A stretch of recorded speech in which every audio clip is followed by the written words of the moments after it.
Hey everybody, it's Austin Ward. It's another Lettermen Live brought to you by Buyers Auto. It's been a while, a couple of weeks since we were talking about the Rose Bowl. Berm and I were out in SoCal. Not quite the same weather here in Columbus the last few days, a lot of snow. Makes me wish we were back out there for another go-around. But we've got Zach Boren here. Jeremy Birmingham is with us to talk some recruiting. In the last couple of weeks for Ohio State football, it's been a really busy 2 weeks, Zach. I mean, the coaching staff changes, Justin Fields, recruiting is in full swing again. I don't know, how have you thought that Ryan Day has handled these first couple weeks in charge? I think he's been great. I really do. I think the hires that he brought in are guys that make his staff a little bit younger. Not with the Greg Madison hire, right. But without Washington, even with the quarterbacks coach from Oklahoma State, his name is not on my mind right now. Whatever. Mike Yurcich, yeah. It's a new name to a lot of people. No doubt. And these are also guys that know how to recruit. Greg Madison is a guy that pulled a lot of guys from Michigan out of the Midwest. Really that Oklahoma area that we've seen Ohio State go to recently, and he came out swinging. I love his approach. He's been on the recruiting trail ever since he came back from the Rose Bowl. He's been out and about visiting recruits, on a plane, flying. I mean, he knows what this job's all about. I kind of buried a little bit of the lead there for you, Berm, with Justin Fields coming in. Tate Martell is going out, so this is a sad day that the Tate Martell counter is going to have to disappear from the... Well, yeah, but the reality is we knew it was coming. I mean, we've tried to talk about what would potentially happen in the spring regardless if Matthew Baldwin ended up being the starter. Yeah. We thought Tate would leave then.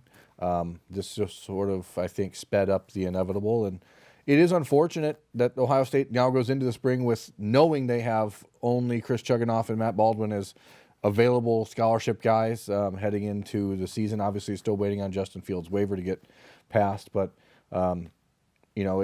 it certainly makes Ryan Day's first spring that much more interesting. I think they're going to know about Fields before. Oh yeah, they should know by the end of February. I'd imagine. They should know. But I'm also going to say two things on top of that. One, I like Tate Martell as a quarterback. I really do. We talked about it all season. I love the Tate package. I honestly think he's going to do great things at the University of Miami. I really do. He's going to be perfect down there, great in the ACC. The other thing that I want to say is I think there were conversations that were had behind closed doors after the Rose Bowl, and I think Ryan Day probably put it out there that, hey, everyone was saying this is a Tate Martell, Justin Fields battle, and I think it really is a Justin Fields, Matthew Baldwin battle. Yeah, I feel qualified to speak on some of the conversations that happened just from knowing different sides of it. What really went down here is that Tate Martell was told this is a wide open competition between three guys. If you want to win this job, you need to go win this job. And the Martell side of the argument was essentially that he should have gone into the spring as the leader or the guy that needed to lose his job. And that is not what happened. I don't understand where that perception would have ever come from, though. This is why. Because a year ago, the Martell side of things was told that he was a clear-cut third behind Dwayne Haskins and Joe Burrow. But those guys were not given a head up in the starting race. That's a very different thing. He was losing reps to those guys because they had been in the program longer. So in his mind, the thought was that now that he had been the veteran in the group, that he would be the guy getting the most reps. And so there was a disconnect in what happened a year ago with Urban Meyer's staff and to what he was told was going to be happening now. And whether or not that's fair or unfair, whether or not that's a convenient excuse because you know that maybe the cards were stacked up against you a little bit, none of that matters. The one thing is, I think it does matter, though, Berm. Well, it doesn't matter because he's gone. It doesn't matter because... If he's going to try to use this to get eligible for... I hope that he can. Yeah. I have nothing against players being given better opportunities to transfer without sitting out. Coaches do it all the time. I actually buy that argument. I have no problem with it. I'd like to see Tate Martell play. I don't think that he was a fit for Ohio State, but if this is going to be the new approach for quarterbacks is that you should automatically get out there because you've been in the program for 2 years or whatever, that doesn't apply to being the starting quarterback at Ohio State. I agree. Not just quarterback. Zach's gone through this. That's every position on the roster has to be treated that way. No, it really is. You go into the spring knowing that you have to fight for your position. Granted, there's guys out there, like Nick Bosa this past year who, he's going to be the frontline guy. But guess what? That still means he has to go out there and work and do what he's supposed to do in order to be playing there.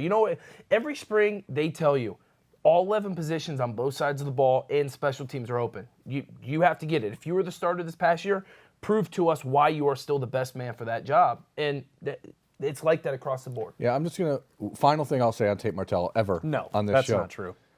There's a lot of people who saw the things he said prior to the Rose Bowl, saw the sound bites about, oh, why should I leave? I'm gonna win my job, who then see him leaving and say, oh, he's a kid who's afraid of competition. That's just not the case. Like, this is not a matter where Tate Martell doesn't want to fight or compete. He went to Miami, which of the 3 schools he was considering had by far the hardest road to become the starter. So, I mean, if it's about going and getting easy playing time, he would have gone to West Virginia or Louisville, as opposed to Miami that actually has returning starters and has returning 4-star guys like Jaron Williams. But let's be honest, it doesn't do those many favors. Those quarterbacks down there are not very good. Well, no. I mean, he knew going into the competition, he's a confident kid. Sure. We've known that. He knew going to Miami, it was probably the best place for him to succeed.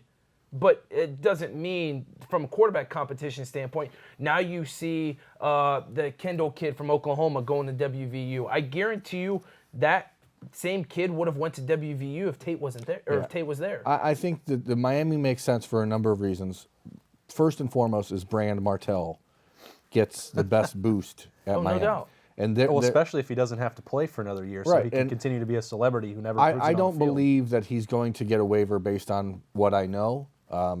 If he does, I think that the entire transfer process gets scrapped and starts basically over, because there is nothing that's happened with Tate Martell and Ohio State that doesn't happen around the country everywhere, with every recruit and every transfer leaving, coaches changing, coordinators changing.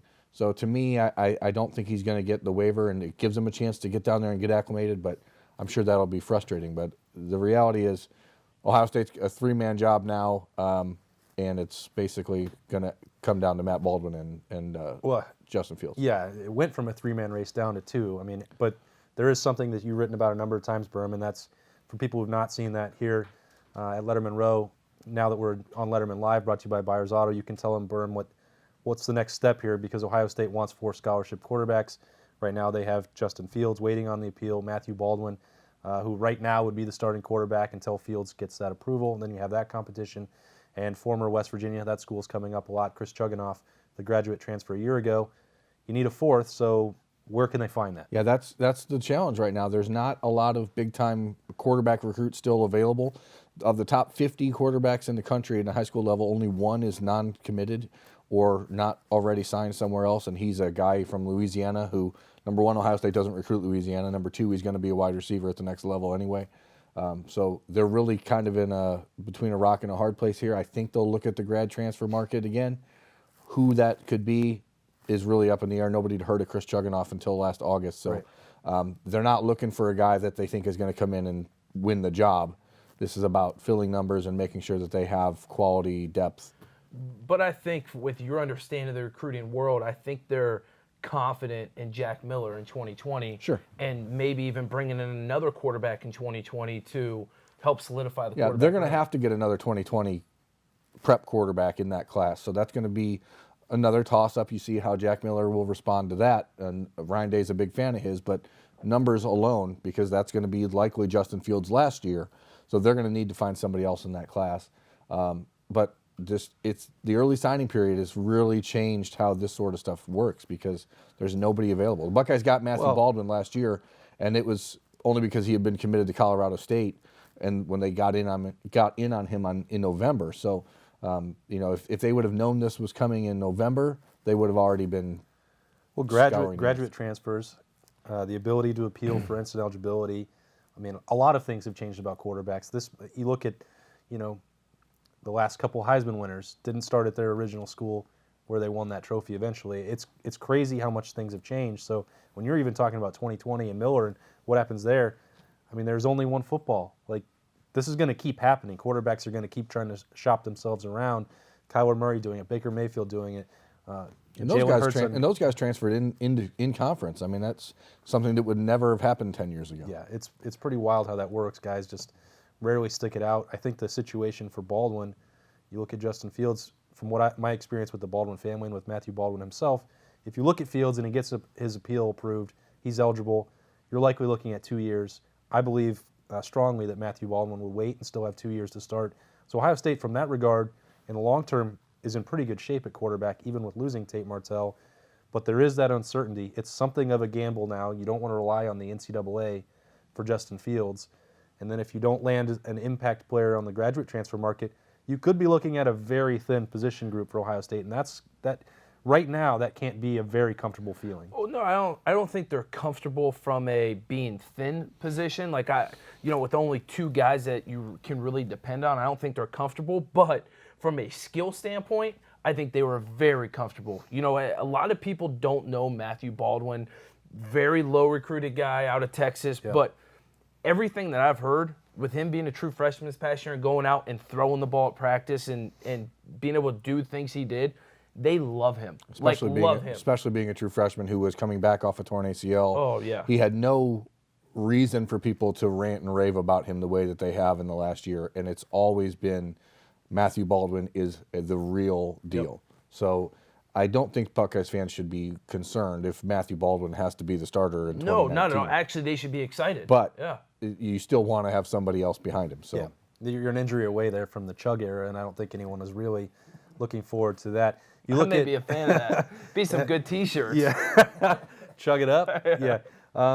Zach, you and I talked a couple days ago on Buckeye Q about all the talent that's coming back on defense, and now there's a completely new coaching staff, save for Larry Johnson on the defensive line, working with them. What did you make of the composition of that staff? I know you touched on Greg Madison early on, but Al Washington, Jeff Hafley there, and Matt Barnes from Maryland. Yeah, I'm really excited. I don't know much about Matt Barnes. Granted, I know he did special teams at Maryland, and we went over in a Buckeye IQ, right? What Maryland was able to do to us from a special team standpoint. So I think he's going to bring a little bit of a different dynamic that we haven't seen in a while with Ohio State because Urban Meyer's in charge of special teams. So I think you're going to see him be able to take that on because Ryan Day's not a special teams guy. So you're going to get a little bit of a flair there. I love the Greg Madison hire. I mean, could you have a better defensive line, defensive end coaches than Larry Johnson and Greg Madison? No, I mean, recruits all over the country are talking about how incredible it is that those two are going to be working together at Ohio State. It's unbelievable, right? I don't think they could have put a better package together. Granted, I think maybe you want to, as an Ohio State fan, you want to take about 10 years off their life so they have another 10 Ironically, years. I spoke to a former Ohio State defensive line coach who was a former Ohio State defensive end and who's now an NFL head coach last week. And really narrowed it down. He mentioned I wonder that who this could be. Who is that? Does anybody have any guesses? He mentioned that he thought that he was interested to see how those two mesh together because he knows how particular Just drop Larry the Johnson name. I don't is. even want to hear this. I want you to save Vrabel. So he said he was very interested to see how that would work together because some guys don't want another chef in their kitchen. Well, I think this is where you're going to see it. Is you saw Greg Schiano in charge of the back seven, right? He would oversee the back seven. Right. He'd see in the passing game, the safeties, corners, linebackers. He would oversee that. Whereas in each position coach was able to put their own flair. I think you're going to see Larry Johnson and Al Washington handle linebackers and defensive line, but you're going to see Greg Madison, instead of being on the back seven like Greg Schiano, you're going to see him in the front seven with Al Washington and Larry Johnson, be able to put his flair on there and kind of help out in certain situations. But I love that Washington hire. He's a Columbus guy. And everyone say he came from Michigan. Oh, the Michigan defense got blown up by Ohio State. Yeah, they did. It's because of a guy named Dwayne Haskins. He's going to be a top 10 pick now because of it. But look at what he's done from the linebacker position. I mean, Michigan's linebackers, let's be honest, have probably been the best in the Big Ten over the past 3-4 years. Right. Much better than what Ohio State put out there. Yeah, I mean, and Ohio State's got great players, right? I think a different coaching philosophy, kind of new energy in that linebacker room. Those guys, I think there's a legit reason why Malik Harrison came back, and a lot of people are putting it on, hey, he wanted to come back to win a national championship, this and that. I think he's excited to get coached by Al Washington because he sees what Devin Bush was able to do at Michigan, and now he's like, that can be me. I can really be a first-round draft pick now. I'm glad that you brought up Malik Harrison there, Zach, because you and I have had this conversation a number of times about the guys coming back. As we wind down here on Lettermen Live, brought to you by Byers Auto, you have Malik Harrison, you have Jordan Fuller, you have KJ Hill coming back, you have Damon Arnett, a guy who I think, and Berman and I tend to agree on this, picked on a little bit too much. fans who don't think that he was doing a great job or whoever evaluated him harshly. I think that that's another important addition. I think when you look at let me ask you this. I think Ohio State came out really ahead at the draft deadline. When you look at the guys that are coming and going, how do you think Ohio State did? I think they definitely came out ahead. I mean, especially when you're able to get a guy. My big ones are Jordan Fuller and KJ Hill. You get those two guys back. I mean, those not only are great players and some of your best players, but those are also your leaders, right? We saw KJ Hill step up, and that wide receiver group had Johnny Dixon and Paris Campbell, but KJ Hill was still a big leader in that group and a leader on the offense. And Jordan Fuller's that guy in the back that we've seen. He's grown over the years. He was the lead. Besides him and Tuff Borland, those were the two guys that were the leaders. So being able to have both of those guys back, really Jordan Fuller securing the back end, which we've seen have some issues over the year. Him and Brendan White, another year together is going to be huge for the Buckeye defense. I'm flabbergasted by Buckeyes fans who would rather Damon Arnett go to the NFL and the Buckeyes sign a 3-star cornerback that is sort of an also-ran or a throw-in at the end of the recruiting class, as though that player would potentially have more impact on the 2019 Buckeyes than a guy who's played for 4 years at Ohio State. When you talk about Jordan Fuller coming back, when you talk about that secondary, everyone that played the most. And, outside of Kendall Sheffield, who, if we're being honest, I think he was the weakest spot this season for the Buckeyes in the secondary, other than the second safety spot until Brendan White took over. Now you have Jordan Fuller back, you have Brendan White back, you have Jeffrey Okudah, who's coming on and finally starting to develop into that superstar that people thought he was going to be. You got Shaun Wade, who's played sensational most of the season. Now you have Damon Arnett. You have a lot more options, and I think that the Buckeyes absolutely came out ahead a draft deadline day. Obviously, losing Michael Jordan was a surprise, but Josh Myers was a 5-star offensive lineman coming out of high school. And Wyatt Davis did really good in the Big Ten championship game in the Rose Bowl game. He's a great player out of California. But like you said, I think with Buckeye fans wants to talk about they wish Damon Arnett would have left for the draft. Having Damon Arnett come back and Jordan Fuller come back takes almost the OSU secondary, the defense secondary, which was probably the weakest link on the Ohio State team this past year, to maybe the strongest unit on the Ohio State football team. Well, I think it allows you to leave Shaun Wade in that sort of nickel role, play more in the slot. So you have Okudah and Arnett, experienced guys, both bursting with athleticism. Okudah is about to be a superstar next year. So you have those three at corner that you can rotate. Now you have Brendan White and Jordan Fuller. You don't have any uncertainty at safety. You can start working in Josh Proctor now. You're not, I think the Jocelyn Went days are over where you're going to see him on the field. I can say that pretty confidently. Those 6 guys, I mean, you can rotate, you can do whatever, you can stay fresh, you can do some of the stuff that Kerry Combs was doing. I think they're in a great position there to get that unit back to the level. It was a dip last year. Nobody's going to deny that, maybe even the last 2 years, but opposite Denzel Ward. But that was a big deal. I think Damon Arnett returning is significant.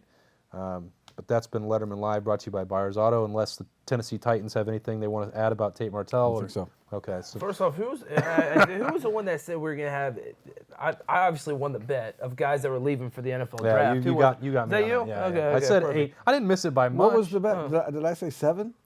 How many did I say?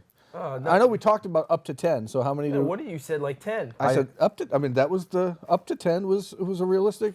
If you throw in KJ Hill, who nobody thought was coming back, Jordan Fuller and Damon Arnett, that gives you 10. Okay, we know that you were right, Zach. We'll give you a bunch more T-shirts to wear, and we'll call it good. Perfect. As usual. Listen, I just like Berm telling me I'm right. I don't know. I mean, aren't you tired? Don't you get tired of it? Can we roll the tape? I have no idea what he's talking about. All right, that's Jeremy Birmingham. Was I even here that That's day? the guy who's always right. Zach Boren in the middle, former Ohio State star. I'm Austin Ward. This has been Lettermen Live, brought to you by Byers Auto. We'll see you all again real soon.